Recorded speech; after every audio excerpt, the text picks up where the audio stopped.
मंगलमय मंगलकरण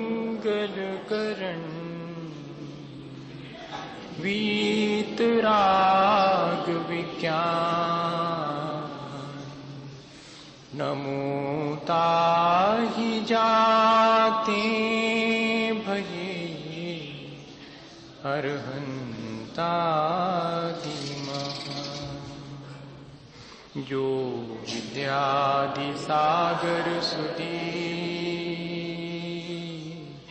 जो विद्यादि सागर सुधी गुरु हैं हितैषी शुद्धात्म में निरत नित्य हितोपदेशी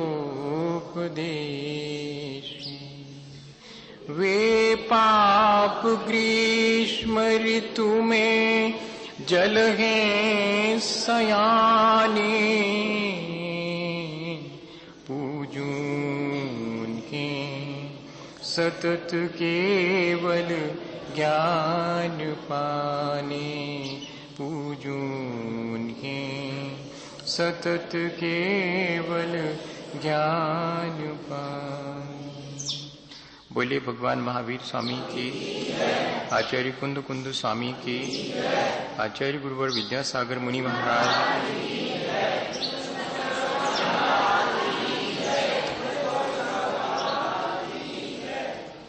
हम सभी लोग अनुप्रेक्षा या भावनाओं पर विचार कर रहे हैं।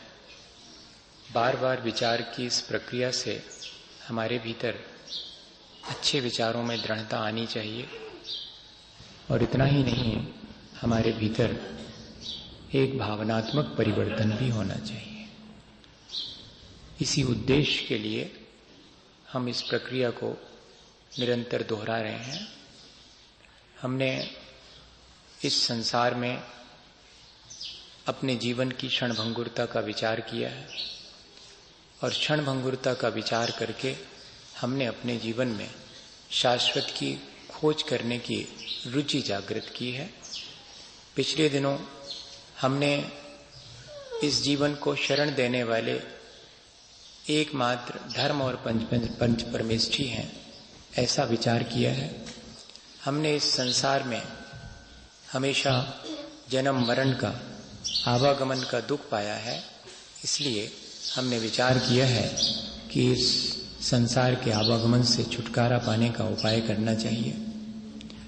जब हम यहाँ अपने सुख दुख को स्वयं भोगते हैं तो हमने विचार किया है कि हमें सुख दुख के लिए दूसरे को कारण नहीं मानना चाहिए।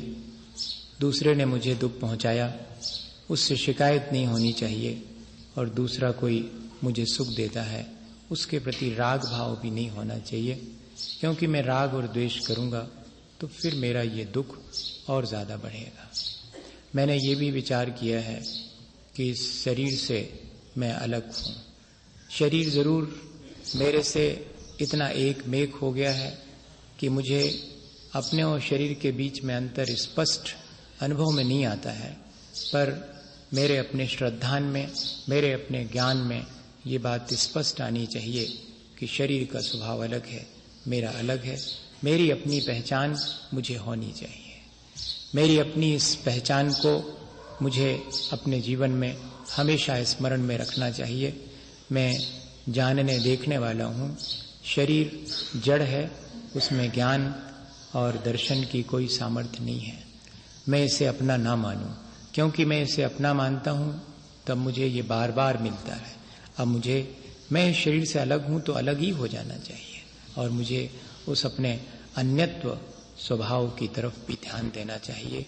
एयत्व विभक्त, जो एकत्व है और सबसे पृथक है, ऐसा मेरा आत्मा है, उसका मुझे चिंतन बना रहना चाहिए। शरीर इतना ही नहीं कि क्षणभंगुर है, वो अपवित्र भी है। मैं उसको पवित्र बनाने का प्रयास करता हूँ कि किसी न किसी दिन तो पवित्र हो जाएगा, लेकिन अब मुझे मालूम पड़ गया है कि वो कभी पवित्र नहीं होगा।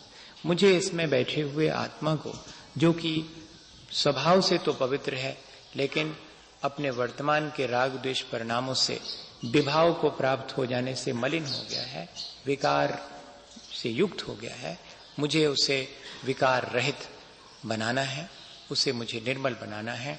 शरीर की निर्मलता से हटकर मुझे अपने आत्मा की निर्मलता का विचार करना चाहिए।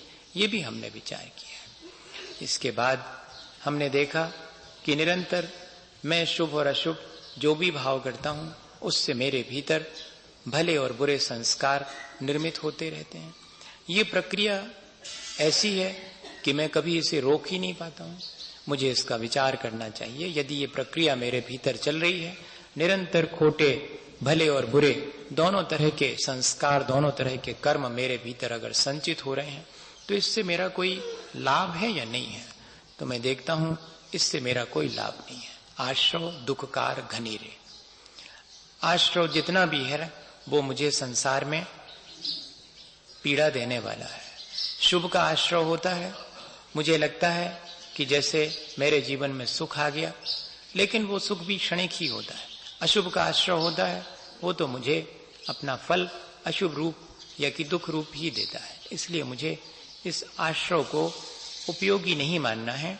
इतना अवश्य है कि जब तक मैं अपने इस आश्रव को नहीं रोक पा रहा हूं, अपने इन कर्मों के आगमन का द्वार बंद नहीं कर पा रहा हूं, तब तक मुझे एक ही विचार करना चाहिए कि जैसे बने तैसे, और मुझे अशुभ के आश्रव को तो या अशुभ संस्कारों को अपने भीतर संचित होने से रोकना है।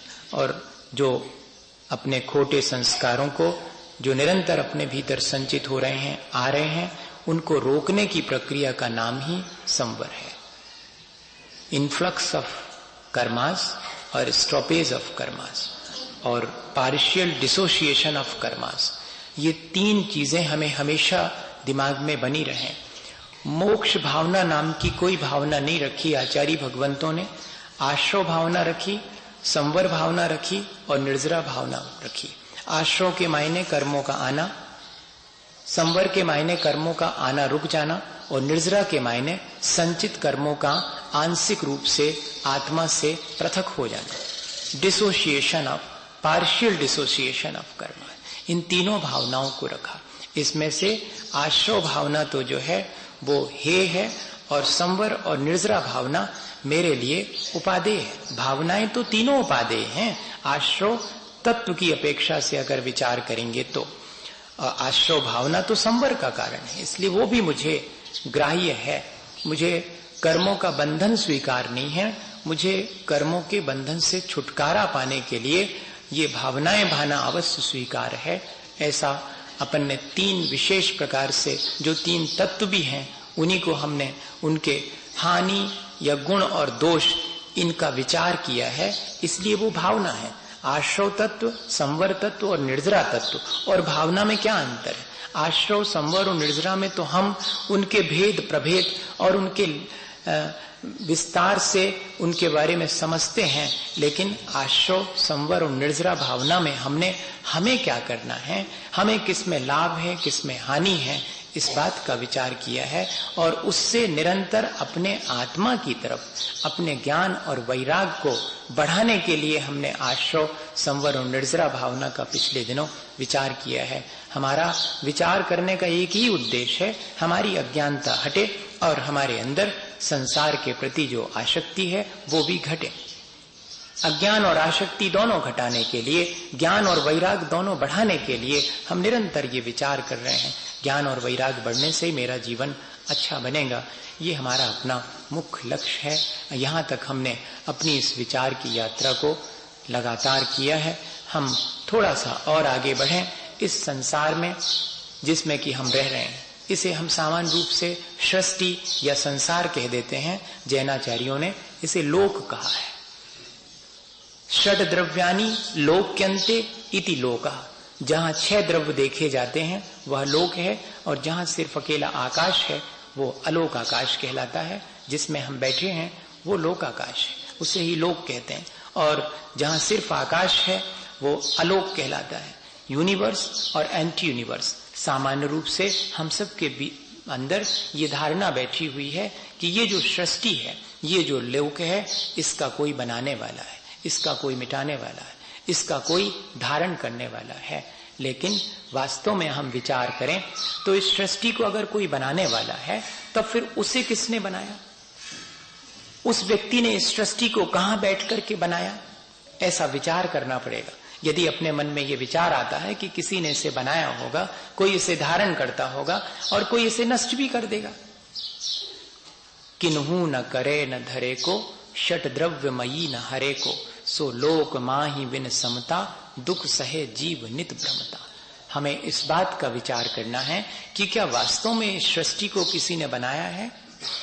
तो आचार्य भगवंत तो कह रहे हैं कि किसी ने नहीं बनाया। कोई इसे धारण करता है तो कोई इसे धारण भी नहीं करता है, तो कोई इसका नाश कर सकता है? नहीं, कोई इसे नष्ट भी नहीं कर सकता। लेकिन क्या करें, ये कर्ता भोक्ता और स्वामी पने का जो भाव है, जो अहम बुद्धि है, वो ऐसा हमारे भीतर विचार उत्पन्न करती है जैसे कि इस सृष्टि को करने वाला मैं ही हूं। मैं अपने परिवार को चलाता हूं, मैं अपने समाज का एक अंग हूं, इसलिए समाज को भी, यहां तक कि मैं अपने देश को, फिर ऐसा लगने लगता है जैसे सारी सृष्टि को भी मैं ही चलाता हूं। या कि मन में ये भाव आता है कि मैं सृष्टि को चलाऊं, चला नहीं पाता हूं, ये बात अलग है। घर को ही नहीं चला पाता हूं, अपने लोग ही हमारी बात नहीं मानते, पर मन में तो यही आता है कि सारा संसार मेरे मुताबिक चले। ये जो कर्तापने की बुद्धि है, शायद यही हमारे लिए दुखदाई है। और आचार्य भगवंत कह रहे हैं कि हम इस लोक के भी कर्ता नहीं हैं, कोई इसका कर्ता नहीं है, तब फिर हम कैसे इन छोटी छोटी चीजों के कर्ता बन करके और स्वामी बन करके, भोक्ता बन करके, और ऐसा विचार कर लेते हैं, मिथ्या अपने दुख का स्वयं उपाय करते हैं। लोक का विचार करने से, द्रव्य गुण और पर्याय का विचार करने से, और इतना ही नहीं, इस विशाल लोक के विस्तार का विचार करने से, इसके आकार प्रकार का विचार करने से, इसके भेद प्रभेद का विचार करने से धीरे धीरे करके अज्ञान हटता है, उपयोग में स्थिरता आनी शुरू होती। अरे अद्भुत है, मैं तो ये सोचता था कि इसे कोई बनाता है, इसे कोई नष्ट करता है, लेकिन ये तो 6 द्रव्यों से मिलकर के बना हुआ है, और द्रव्य निरंतर उत्पाद व द्रव्य से युक्त हैं। Changeability with permanence is the nature of substance. हर द्रव्य का स्वभाव है कि वो चेंज हो लेकिन बना रहे। ये जो उत्पाद वय और द्रव्य हर द्रव्य में लगा हुआ है, इसी से तो ये लोक दिखाई पड़ता है, बनता दिखाई पड़ता है, मिटता भी दिखाई पड़ता है, और शाश्वत भी है। ये सारी चीज स्पष्ट झलकने लगती है, उपयोग में बड़ी स्थिरता आती है, और ज्ञान भी हमारा धीरे धीरे बढ़ने लगता है। ये लोक का स्वरूप हमें इस लोक से विमुख होने का भी ज्ञान देता है, और वास्तव में यही आत्मज्ञान इस लोक भावना का मुख्य उद्देश्य है। लोक की संरचना समझ लेना, लोक के भेद प्रभेद और षट द्रव्य से बना है ये समझ लेना, इतना ही आवश्यक नहीं है। मुझे ये आत्मज्ञान हो जावे कि इसमें तो समता रखना ही ठीक है। सो लोक माही बिन समता, दुख सहे जीव। सारा कुछ लोक के बारे में जान लेने से इस लोक में मैं भ्रमण क्यों करता हूं, यह भी जानने में आ जाता है। कैसे जीव इसमें भ्रमण करते हैं, आत्मज्ञान से शून्य होकर के भ्रमण करते हैं। मैं अगर इस लोक में भ्रमण नहीं करना चाहता हूं, तो मैं अपने आत्मज्ञान को पाने की रुचि जागृत करूं। यही लोक भावना का मुख्य उद्देश्य है। कर्तापने को तोड़ना, काम बिगड़ जाने पर दूसरे से शिकायत करने की बुद्धि, इसको दूर करना, ये दुष्प्रवृत्ति है। हाँ, आप करें सिर औरन के लादें, स्वयं करके इस संसार में दूसरे पर लादने की दुष्प्रवृत्ति और जग की आशा, कुछ तो मिलेगा इसमें, सुख मिलेगा। ये 3 चीजें, कर्तापने का भाव और दूसरे के ऊपर अपने दोषों को थोपने की दुष्प्रवृत्ति और संसार की आशा, ये तीनों चीजें ही इस लोक भावना का विचार करते समय विचार करने की हैं। अपन सोचते हैं कि नहीं, लोक के स्वरूप का विचार कर लो, लोक कैसा है। 3 लोक हैं, अधोलोक है, मध्यलोक है, ऊर्ध्वलोक है। ऊर्ध्वलोक में देवता रहते, अधोलोक में नारकी जीव रहते, मध्यलोक में मनुष्य और तिरंच रहते हैं। ऐसा विचार कर लेंगे और हो गया। ऐसा है कि 14 राजू तंगनव लोक पुरुष संठान, बस ये 14 राजू है। और कैसा है, जैसे कि कोई मनुष्य अपने कमर पर दोनों हाथ रख के पैर फैला के खड़ा हो तो जैसी आकृति बनती है वैसी इस लोक की आकृति है। बस ऐसा विचार कर लिया, हो गई 12 भावनाएं, लोक भावना हो। नहीं, इतना तो अपन कई बार कर चुके हैं। अकेले लोक का ऐसा विचार करने से काम नहीं होगा। इस लोक में मैं भ्रमण करता हूं, मेरे अज्ञान के कारण भ्रमण करता हूं, मेरी अहम बुद्धि के कारण, मेरी अपनी शिकायत करने की दुष्प्रवृत्ति और संसार से आशा रखता हूं मैं, ये मेरे अपने दुख का कारण है इस संसार में। ऐसा विचार इस लोक भावना के साथ करना चाहिए। कर्तापने की बुद्धि कैसे आ जाती है? एक व्यक्ति बताते हैं कि वो किसी एक परिवार में जाते थे जो कि वैदिक संस्कृति को मानने वाले। अधिकांश लोगों के अंदर यही है कि ईश्वर करता है। हालांकि गीता में बहुत स्पष्ट लिखा हुआ है कि न कर्तृत्वम न कर्माणि लोकस्य सृजति विभु स्वभावस्तु प्रवर्तते। हे अर्जुन, यदि तुम ये मानते हो, श्री कृष्ण से कहलवाया गया है कि हे अर्जुन, यदि तुम ये मानते हो कि इस संसार को मैंने किया है, मैं इसका करता हूं, यह सृष्टि मेरा कर्म है, तो यह मानना तुम्हारा मिथ्या है। स्वभावस्तु प्रवर्ते, ये संसार तो स्वभाव से ही प्रवर्तित होता है। मानस में उठा के देखें तो यही लिखा हुआ है कि जो जस करे सो तस फल चाखा, कर्म प्रधान विश्व करी राखा। ये विश्व पूरा कर्म प्रधान है, किसी ने इसको बनाया नहीं, लेकिन इसके बाद भी प्रचलित यही है। अगर देखें जैन दर्शन के अलावा सारे दर्शनों में यही प्रचलित है कि सृष्टि किसी के द्वारा बनाई। हमारे बच्चे भी स्कूलों में जाकर के यही पढ़ के आते हैं कि कोई ईश्वर नाम की चीज है जो कि वहां आकाश में बैठा हुआ है, उसके हाथ में डोरियां बंधी हैं ऐसी, और उनमें हम बंधे हैं, तो वो ऐसा हिलाता है तो हम यहाँ पर हिलते रहते। फिर किसी दिन वो डोरी खींच के हमें अपने पास बुला लेता तो हम उसमें समा जाते हैं, खत्म।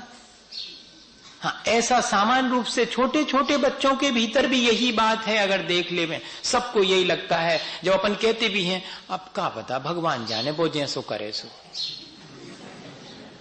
हाँ, अब भगवान ने हमें ऐसे ही बना दो, भगवान ने हमें दिया ही नहीं, ऐसा कहने में भी अपने मुंह से कई बार आता है इस तरह का।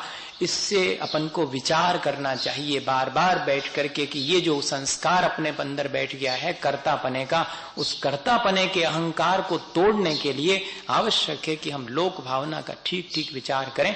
तो वो वहां एक परिवार में जाते थे, उनका मानना था कि ईश्वर ही करता है। तो वो हमेशा कहते थे उनसे कि जैन साहब, आप एक अकेले हो संसार में, बाकी पूरी दुनिया तो भगवान को कर्ता मानती, आप तो भगवान को कुछ भी नहीं मानते, करते नहीं मानते। तो उन्होंने कहा ऐसा नहीं, हम भगवान को सर्वशक्तिमान मानते हैं, भगवान सबसे विशुद्ध हैं, हम उनको बहुत पूज भी मानते हैं, लेकिन हम ये नहीं मानते कि वो दुनिया भर का करते हैं। अरे एक गृहस्थी चलाने वाले को तो इतनी तकलीफ है, वो भी पूरे संसार को चलाएं तो आकुल विकल्ले हो जाएंगे।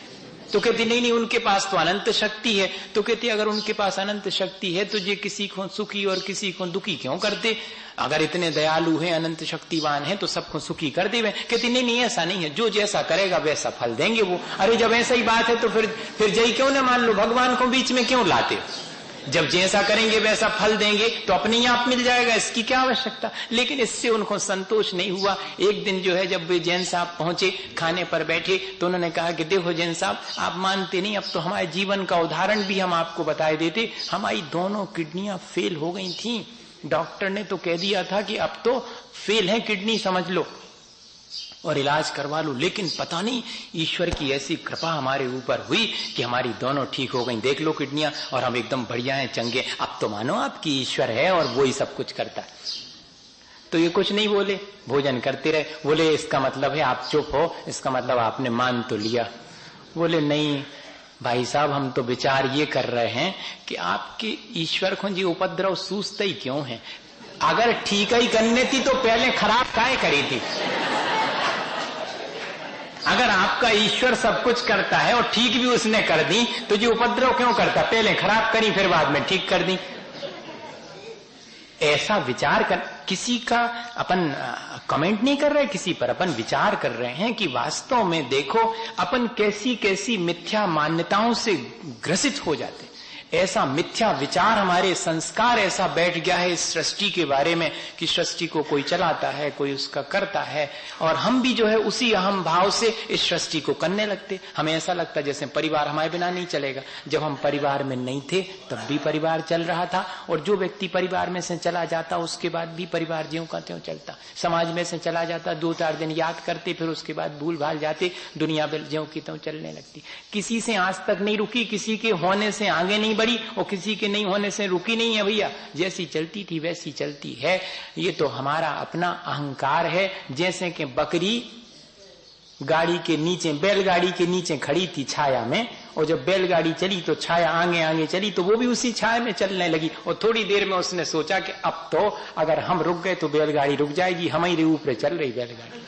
अब ऐसा अगर बकरी सोचे, ऐसा मिथ्या विचार करे, तो हम हंसेंगे उस पर, कह रही कैसा विचार। ऐसा ही तो अपन भी है, अपने ऊपर भी हंसी आनी चाहिए कि अपन सबके कर्ता धर्ता बने हुए बैठे जाते हैं कि जैसे हम ही सबको चला रहे हों। अरे भैया, अपने परिणामों के कर्ता धर्ता हम हैं, पर के कर्ता धर्ता हम नहीं है। ये पर कर्तृत्व की जो बुद्धि है वो लोक भावना से हमारे अंदर घटनी चाहिए। हमारे भीतर ये इस बात से विरक्ति होनी चाहिए, हमारे ज्ञान में परिवर्तन आना चाहिए। और दूसरी चीज जो हमने कहा कि कर्तृत्व बुद्धि कम होनी चाहिए, और दूसरी ये जो शिकायत करने की, काम बिगड़ जाने पर जब काम बन जाता है तो उसका श्रेय तो हम ले लेते इस संसार में। क्यों हम कर्ता बन जाते फौरन कि देखा मैंने किया और कितना बढ़िया किया मैंने, ऐसा कर्तापने का अहंकार कर लेते। और इतने ही नहीं, जब काम बिगड़ जाता है तो दूसरे पे थोप देते कि वो ऐसा, इनने ऐसा कर दिया इसलिए ऐसा हो गया, ऐसा नहीं होता तो हमारा तो काम अच्छा ही हो जाता।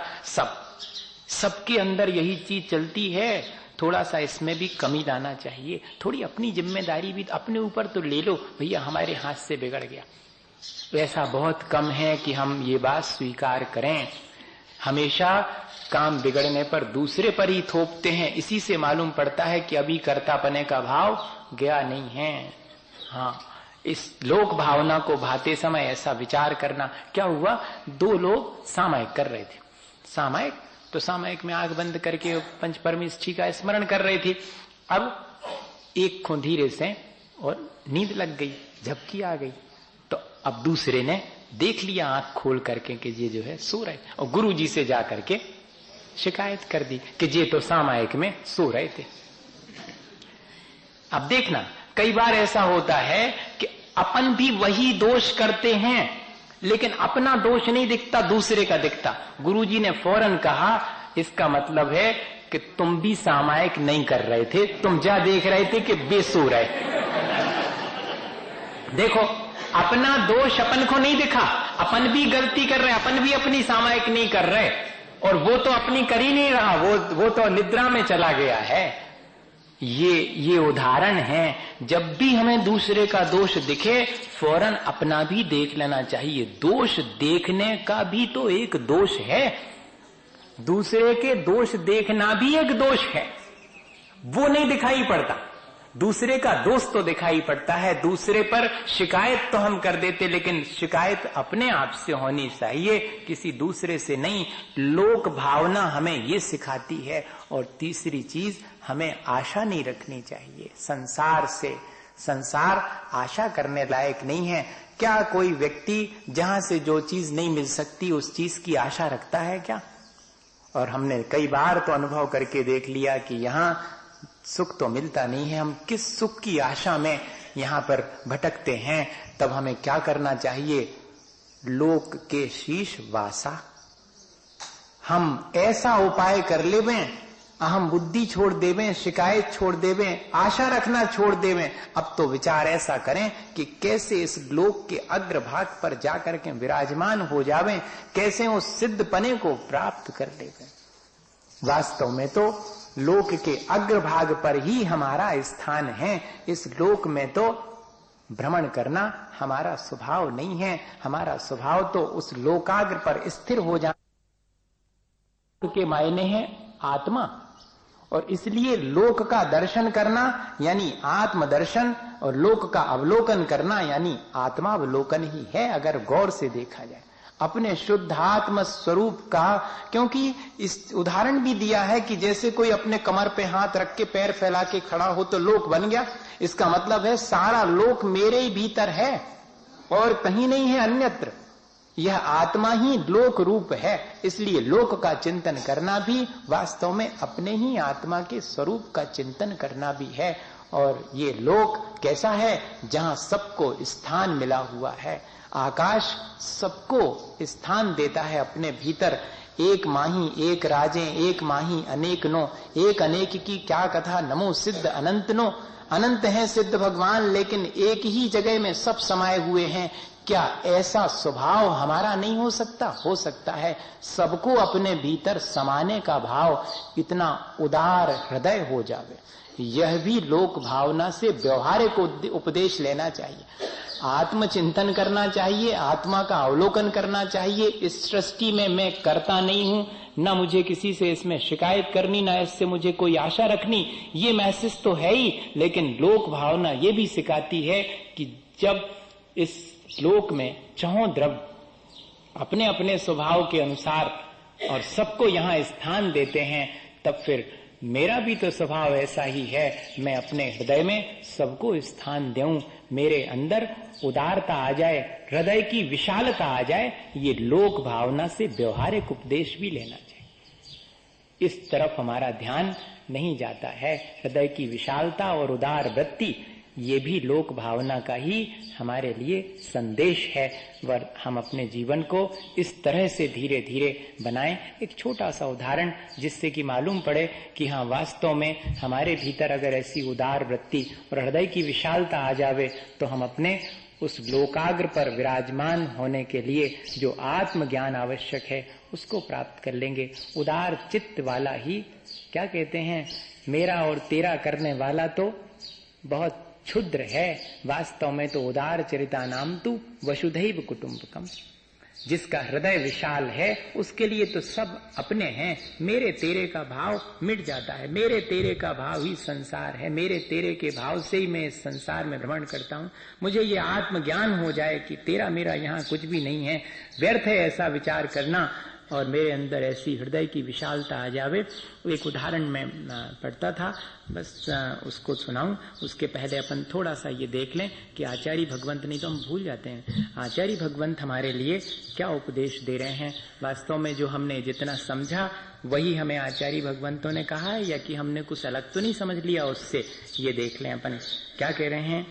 नाऊन लोग सारम निस्सारम दीह गमन संसारम लोयज्ञ सिहरवासम झाई पत्येन सुबासम। है लोक कायः वितान असार सारा संसार तीव्र गति से गममान न्यारा। यो जान मान मुनि हो शुभ ध्यान धारो लोकाग्र में स्थित शिवालय को निहारो। ये लोक असार है।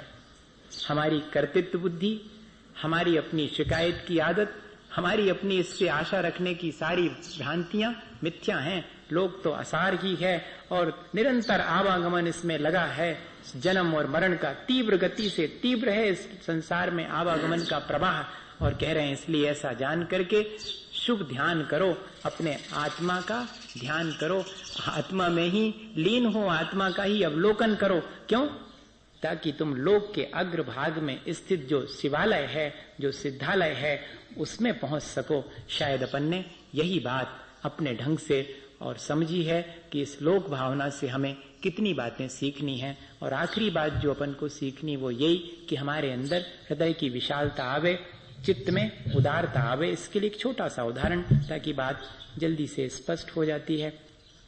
क्या हुआ, एक बार एक बहुत हरा भरा बहुत बढ़िया सघन वृक्ष था। उस वृक्ष के ऊपर बहुत पक्षी रहते थे। जो हरा भरा वृक्ष है उस पर तो बहुत पक्षी रहते हैं। और क्या हुआ कि उस जंगल में एक शिकारी शिकार खेलने आया। उसने एक बार तीर चलाया। वो तीर विष से बुझा हुआ था।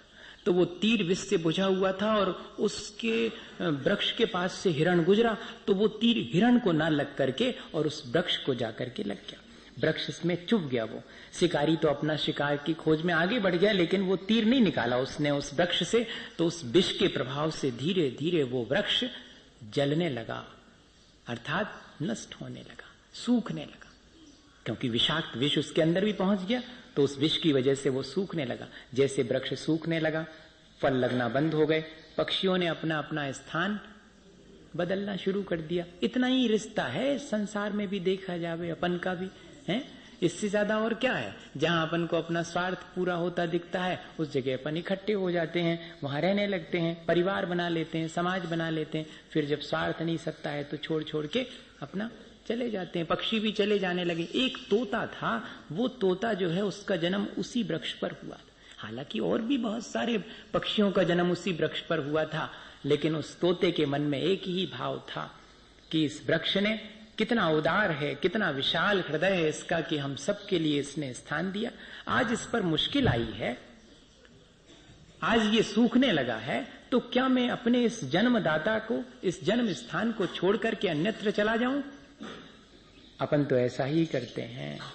अपन तो अपने थोड़े से सुख सुविधा की खोज के लिए अपने माता पिता को भी छोड़ के चले जाते हैं। हाँ, और जब उनके मरण की खबर मिलती है तो शायद तीसरे दिन और कई बार तो 13वें दिन शामिल हो पाते हैं। इतने दूर चले जाते हैं कई बार, हमने देखा है अपनी आंख से। हाँ, एक व्यक्ति के परिवार में 2 बेटियां 2 बेटे, दोनों बेटियों का बढ़िया बढ़िया जगह ब्याह कर दिया, दोनों बेटे बढ़िया इंजीनियर हो गए और चले गए दूर।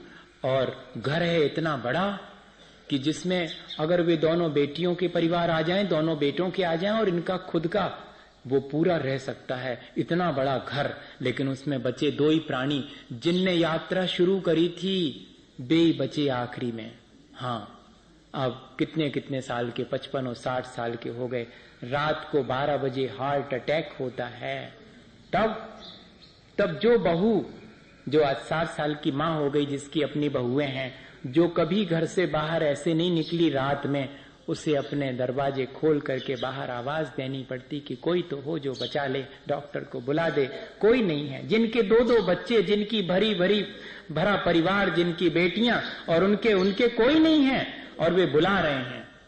और फिर वो तो ये छोटा सा गांव, इसलिए उस गांव में और फौरन डॉक्टर आ गए और उन्होंने देख लिया, बच गए। वो दोनों मेरे पास आए, कहा आप ठीक कहते हैं, हमने जहां से यात्रा शुरू की थी हमने पाल पोस के बड़ा किया, क्या हुआ, क्या काम आए, अब हमें विरक्त हो जाना चाहिए, अपना धर्म ध्यान करना चाहिए, घर छोड़ देना चाहिए। वास्तव में यही स्थिति है। सब यही करते हैं, सब कोई ध्यान नहीं रखता। इतनी हृदय की विशालता नहीं है कि जिनने हमें पाला पोसा उनको अपने पास बुला लेवे। नहीं, कोई नहीं बुलाता। हमारी गृहस्थी में दिक्कत हुई, हम तो चल नहीं रहो, हम माता पिता को क्या चलें। अब मम्मी को सवेरे से अपनो मंदिर जाने, उनको सोला को खाने, इनको वो करने, हमारे बस को नहीं है, हमने बहू के बस को आए नहीं। बहुत स्पष्ट है, ऐसे ही देख, ये अपन लोक भावना भार है। एक तरफ तो बड़ी बड़ी बातें कर रहे अपन, आत्मानुभूति की बातें कर रहे, आत्मदर्शन की बातें कर रहे, और एक तरफ देखें अगर तो इतनी हृदय में विशालता नहीं है।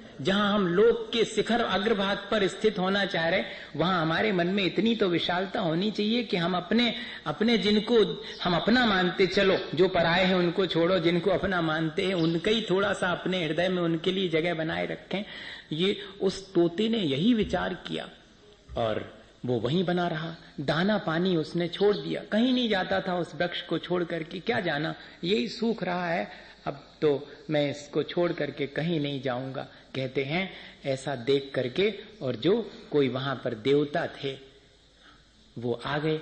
उन्होंने कहा, अरे तोते उड़ जाओ, सब तो उड़ गए, तुम अकेले इस पर बैठे हुए हो, ये तो सूख गया है, कुछ दिन के बाद ये धराशायी हो जाएगा और तुम्हारा इस पर अब रहना ठीक नहीं है।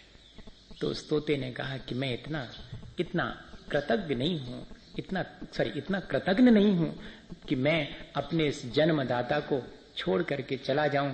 इसने मुझे हमेशा मीठे मीठे फल दिए, हमेशा छाया दी, मुझे सुरक्षा दी, इतना सब कुछ दिया, और मैं इसे छोड़ के चले जाऊं, इसके मरण के साथ ही मेरा भी मरण हो जाए, मुझे स्वीकार है। मैंने भी दाना पानी छोड़ दिया, यह सूख रहा है, मेरा जीवन भी इसी में पूरा हो जाए। कहते हैं कि वो उसकी इस हृदय की विशालता और उदारता को देख करके बड़ा चकित हुआ देव, और उसने कहा बोलो तुम क्या चाहते हो। अब उसने सोचा कि शायद ये कुछ मांग लेगा, अपने लिए कुछ मांग लेगा, लेकिन देखो उसने कहा मेरे लिए मुझे कुछ नहीं चाहिए, अगर देते हो मुझे कोई वरदान तो इस वृक्ष को फिर से हरा भरा कर दो, तो मुझे और कुछ नहीं चाहिए। भैया इतनी हृदय की विशालता अपने भीतर है क्या? बस इतना विचार करना, नहीं है कोई बात नहीं, आना चाहिए कि नहीं, बस कब आएगी हमें नहीं मालूम, हम तो प्रयास करेंगे, हम रोज बैठ के इस बात का प्रयास करेंगे, रोज विचार करेंगे कि क्यों नहीं आती मेरे भीतर ऐसी विशालता, मैं क्यों नहीं जो है सब जीवों को नहीं दे पाता हूं आश्रय, कोई बात नहीं, लेकिन मेरे मन में सबके लिए आश्रय देने की भावना तो होनी चाहिए। भावना भाने में कौन सा हमको कोई बहुत बड़ा बोझा उठाना पड़ रहा है। हम रोज सुबह शाम सर्वे भवन्तु सुखिना सर्वे सन्तु निरामया सर्वे भद्राणि पश्यन्तु मां कश्चित् दुख भाग भवेत्, सब जीव यहाँ पर सुखी हों, क्या ऐसी भावना नहीं भा सकते? इस लोक में सब भ्रमण कर रहे हैं, सब दुखी हैं और सब अज्ञानता की वजह से दुखी हैं, सबको ज्ञान प्राप्त हो, सबको सुख प्राप्त हो। अगर वास्तव में हम ऐसी लोक के कल्याण की भावना भावें तो लोक भावना में यह भी निहित है, हम सब इसी तरह अपने जीवन